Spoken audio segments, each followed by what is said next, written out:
अजेंद्र पाल गौतम जी। धन्यवाद अध्यक्ष महोदय। सबसे पहले तो मैं माननीय उपसभापति महोदय जी आपको इस बात के लिए बधाई दूंगा कि कल से हम देख रहे हैं बेहद खूबसूरती से आप सदन चला रही हैं और हमारा गर्व से सीना चौड़ा हो रहा है। कहीं कोई शोर शराबा नहीं और बहुत प्रेम पूर्वक मुस्कुराहट के साथ आप सदन चला रही हैं। बहुत इसी तरह शांति से सदन चले और सब लोग अपनी समस्याएं भी रखें और दिल्ली के लोगों का भला करें। इसी के लिए शायद इस विधानसभा का गठन हुआ है। माननीय अध्यक्षा जी, मैं आपका ध्यान और पूरे सदन का और सरकार का ध्यान अपनी विधानसभा में स्थित 2 अस्पतालों के दुर्दशा की ओर ले जाना चाहता हूं। मेरी विधानसभा में टोटल 5 हॉस्पिटल हैं, जिसमें स्वामी दयानंद हॉस्पिटल एमसीडी द्वारा चलाया जाता है, IHBAS, GTB hospital, Delhi state cancer hospital, Rajiv Gandhi super speciality hospital, ये 4 हॉस्पिटल दिल्ली के सरकार के द्वारा चलाए जाते हैं। इहिबास और जीटीबी हॉस्पिटल बहुत अच्छे से चल रहे हैं। इहिबास में देश के कोने कोने से मरीज इलाज के लिए आते हैं। जीटीबी के अंदर हरियाणा से, राजस्थान से और लगभग आधा यूपी लोग इलाज के लिए आते हैं। सबका इलाज हो रहा है, दोनों हॉस्पिटल अच्छे से चल रहे हैं। लेकिन मुझे इस बात का बेहद दुख है, 2 hospital Delhi state cancer institute और Rajiv Gandhi super speciality hospital, ये दोनों हॉस्पिटल गवर्निंग बॉडी के द्वारा चलाए जाते हैं और गवर्निंग बॉडी के चेयरमैन हमारे दिल्ली के चीफ सेक्रेटरी महोदय हैं। और इससे ज्यादा शर्मनाक और दुख की बात कोई हो नहीं सकती।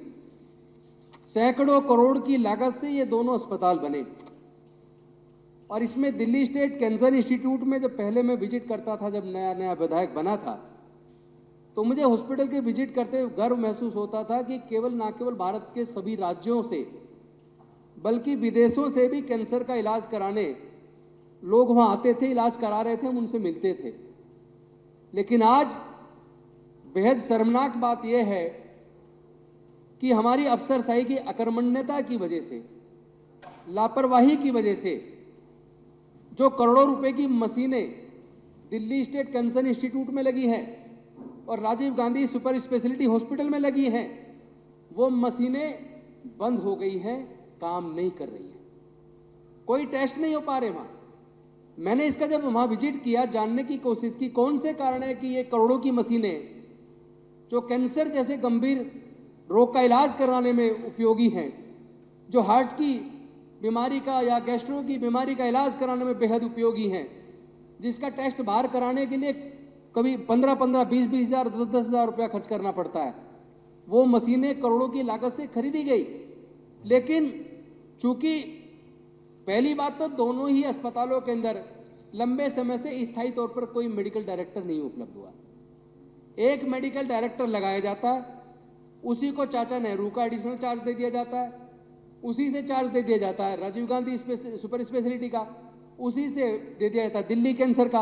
अब एक डायरेक्टर तीनों हॉस्पिटल को मैनेज नहीं कर पा रहा, वो कभी इधर भगता है कभी उधर भगता है। मतलब लगभग पूरा प्रशासनिक ढांचा ध्वस्त हो गया। और उसका एक और नुकसान एक वजह से और हुआ कि जो अकाउंट ऑफिसर होता है Rajiv Gandhi super speciality hospital में लंबे समय से कोई अकाउंट ऑफिसर ही नहीं है। दिल्ली स्टेट कैंसर इंस्टीट्यूट के अकाउंट ऑफिसर पर एडिशनल चार्ज है। अकाउंट ऑफिसर यहाँ के बिल को, पूरी फाइल को चेक करके क्लियर नहीं कर रहा, फिर बिल जमा नहीं हो रहे, जिसकी वजह से पिछले लगभग 2 साल के बिल क्लियर नहीं हुए। और बिल क्लियर ना होने की वजह से जिन मशीनों का मेंटेनेंस, एनुअल मेंटेनेंस होना चाहिए, वो एनुअल मेंटेनेंस नहीं हो पा रहा। कंपनियों ने मेंटेनेंस करने से इनकार कर दिया और धीरे धीरे वो मशीनें जंग खा गई और करोड़ों रुपए जनता के बर्बाद हो गए। केवल मशीनें बर्बाद हो जाती, वो एक बात थी, नहीं खरीदी जा सकती थी।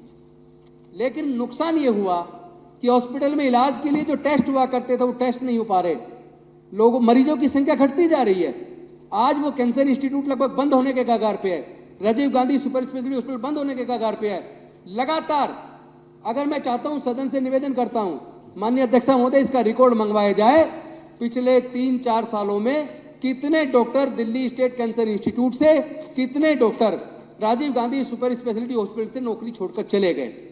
वहां डॉक्टर आते हैं, नए बड़े बड़े सपने लेकर आते हैं, सुपर स्पेशलिटी हॉस्पिटल है, इलाज करेंगे, लोगों की मदद करेंगे और खुद भी अपने आप को अपग्रेड करेंगे, लेकिन ना तो उनकी जॉब की कोई सिक्योरिटी है, क्योंकि सारा भर्ती कॉन्ट्रैक्ट पे होती है, कॉन्ट्रैक्चुअल है, और वहां उनकी नौकरी की कोई ऐसी वो नहीं है कि कोई सेफ गार्डों को सेफ्टी हो, जब चाहे निकाल दो, और ऊपर से उनको महीनों महीनों से तनख्वाह ना मिले, और जो इलाज के लिए जो उपकरण चाहिए वो उपकरण नहीं मिल पा रहे, उपकरण खत्म है, और उपकरण इसलिए नहीं मिल पा रहे क्योंकि वहां कोई अकाउंट ऑफिसर नहीं है जो पिछले बिल क्लियर हो तो फिर अगले बिल लगे। 2-2 साल से बिल क्लियर नहीं हो रहे, डॉक्टर नहीं है, दवाइयां नहीं आ पा रही हैं, उपकरण नहीं है, मशीनें जंग खा गई हैं, पूरा हॉस्पिटल बंद होने के कगार पे है। मैं ये तो नहीं कहूंगा कि हमारे चीफ सेक्रेटरी महोदय काबिल नहीं है, लेकिन अगर वो चेयरमैन है तो उन दुर्दशा की जिम्मेदारी कौन लेगा? क्षेत्रीय विधायक लेगा क्या? जब मेडिकल डायरेक्टर नहीं है तो दोष किसको दें?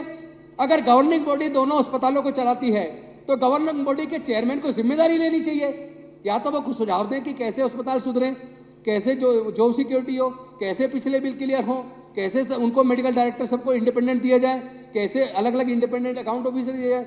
वरना मैं यकीन के साथ कह सकता हूं और बड़े दुख के साथ कह रहा हूं, क्योंकि ये पीड़ा केवल मेरी सीमापुरी विधानसभा की नहीं है, बेशक अस्पताल मेरी विधानसभा में है, लेकिन यहाँ जो मरीज आते हैं वो पूरे देश के कोने कोने से आते हैं, और उसकी वजह से दर्द हमें होता है। जब हम वहाँ जाते हैं, मरीज भी हमसे कहते हैं जी कुछ नहीं हो रहा, टेस्ट नहीं हो रहे, दवाई नहीं मिल रही, और जब हम अफसरों से मिलते हैं, डॉक्टर से मिलते हैं, डॉक्टर भी आकर रोने लगते हैं, मेडिकल डायरेक्टर है नहीं, किससे मिले, किससे समाधान करें।